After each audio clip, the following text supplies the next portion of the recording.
Hello dear students, once again welcome back to our channel Gyan lab. आता 11वीचे जे 4 chapters आहेत सीईटी साठी ते खूप महत्त्वाचे आहेत. Respiration chapter, biomolecules chapter, excretion chapter आणि ह्यूमन न्यूट्रिशन चॅप्टर. आज मी जो क्वेश्चन घेऊन आली आहे तो एक्सक्रीशन चॅप्टर मधून आहे. This is from class 11 chapter number 15. आता इथे तुम्हाला match the column type questions दिलेत आणि हे खूप इम्पॉर्टंट क्वेश्चन्स आहेत.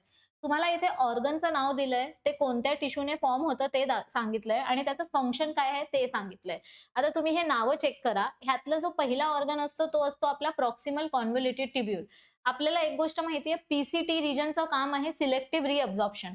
तो पीसीटी का काम क्या है? सिलेक्टिव्ह रिअब्झॉर्प्शन करना. म्हणजे सी चा आन्सर क्यू आलं पाहिजे. इथे सी सोबत क्यू मला ह्या ऑप्शन मध्ये दिसतंय आणि बाकीचं पण तुम्ही चेक करू शकता. हे बघा, अगर मैं बोमेन्स कैप्सूल की बात करूं तो बोमेन्स कैप्सूल कौन से एपिथेलियम लेयर से बनता है? स्क्वाइमस एपिथेलियम लेयर से बनता है. तो बोमेन्स का आंसर आएगा स्क्वाइमस एपिथेलियम.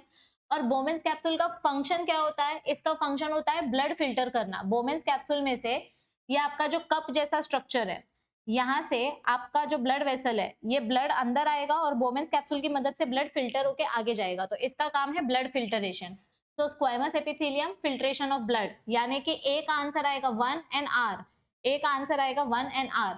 नेक ऑफ नेफ्रॉन की अगर मैं बात करूं तो नेक वाला जो रीजन है, the wall of neck, it is made up of ciliated epithelium. Neck वाला रीजन किससे बना है? नेक वाला रीजन सीलिएटेड एपिथेलियम से बना है. और प्रॉक्सिमल रीजन किससे बना है? क्यूबॉइडल एपिथेलियम से बना है.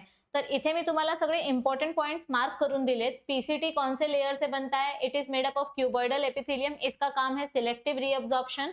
यहाँ पर बोमेन्स कैप्सूल का काम है ब्लड फिल्ट्रेशन और नेक ऑफ नेफ्रॉन का काम है पॅसेज ऑफ द फिल्ट्रेट. तर आता तुम्हाला फक्त करेक्ट पेअर सिलेक्ट करायचं आहे आणि आन्सर खाली कमेंट करून व्हिडिओला लाईक, शेअर आणि सबस्क्राईब करा.